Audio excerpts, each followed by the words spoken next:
আবার গদাধর বংশীয় রামগোপাল তর্কতীর্থের থেকে শোনা কাহিনী বলে, বাসুদেব সার্বভৌমের অনেক আগে জনৈক রামভদ্র সিদ্ধান্ত বাগীশ দক্ষিণাকালীর সাধক ছিলেন। গোপাল মন্ত্রের সিদ্ধ অন্য এক পণ্ডিতের সঙ্গে তার শাস্ত্রীয় বিচার হয়।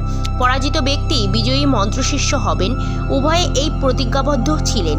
সিদ্ধান্ত বাগীশ পরাজিত হয়ে প্রতিজ্ঞা মতো তার ইষ্টমন্ত্র ত্যাগ করতে উদ্যত হলে ভয়ানক অগ্নিকাণ্ডে তার ইটের বাড়ি ভস্মীভূত হতে থাকে এবং মন্দিরের মধ্যে দেবী করাল মূর্তি তার দর্শনগোচর হয়।